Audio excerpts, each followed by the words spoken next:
I am going to revise lesson 9, study of continent Australia. Okay, it is very important lesson, very important lesson. Please give more attention to this lesson. Okay, and in this lesson, in the introduction part, we learned many things: major mountains, highest mountain, major plateau, major rivers, major lake, chief crops, chief minerals, etc., etc. And what are the major mountain? The Great Dividing Range. And what is the highest mountain?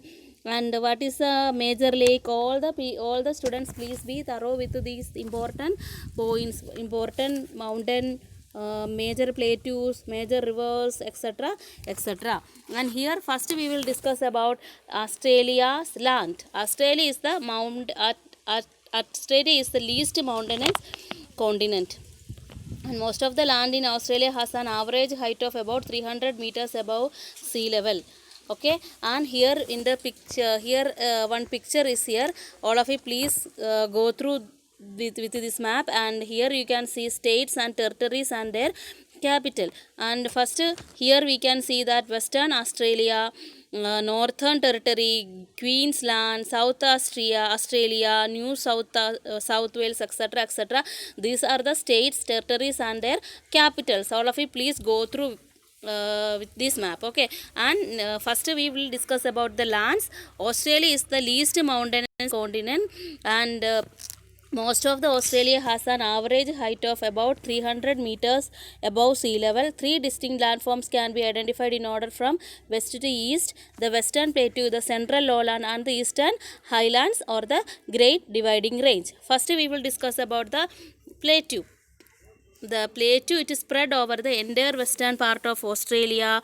Much of the western plateau consists of hot desert, the Great Sandy Desert, the Gibson Desert, and the Great Victoria Desert. And what about the central lowland? It lies between the western plateau and the eastern highlands. They extended from the Gulf of Carpentaria in the north, in the south of coast of the continent. And the central lowland, it can be divided into three distinct parts. The northern part is a region drained by small rivers which flow into the Gulf of Carpentaria. Okay, and next we will discuss about the Rift Valley. The southern part of the lowlands between the Western Plateau and the Murray-Darling Basin has several block mountain and rift valleys. Okay, and the large area of the central lowland, mostly it's the state of Queensland, is an artesian basin. It is called a Great Artesian Basin. And Eastern Highland, the Eastern Highland extended along the entire eastern coast of Australia from the Cape York Peninsula in the north of Tasmania in the south. And next we can see the Great Barrier Reef. Of the northeastern coast of Australia lies the Great Barrier Reef. What is the position of the northeastern coast of Australia lies the Great Barrier Reef. It stretches along the coast under the shallow water of the sea for the distance of about 2000 kilometers. And what about the important resources and how they are utilizing?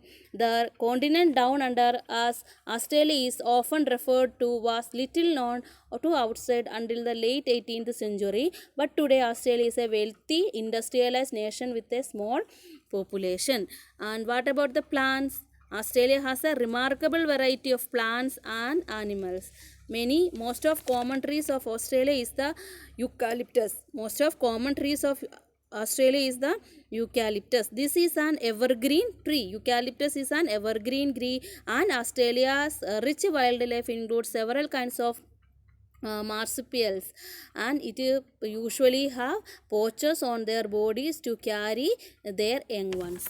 Okay, and what are the important minerals? Australia, it is rich in minerals resources. It produces a significant quality of gold. Most of the gold comes from Western Australia, and Australia is one of the driest continent. Rainfall is generally low, and most of the water is lost due to the evaporation. So much of Australia has poor soil and low rainfall, so only about 6% of the total area is suitable for agriculture, and agriculture production is high due to scientific methods of farming and high level of mechanization. Wheat, barley, oats, maize, etc., etc. are the important crops of Australia.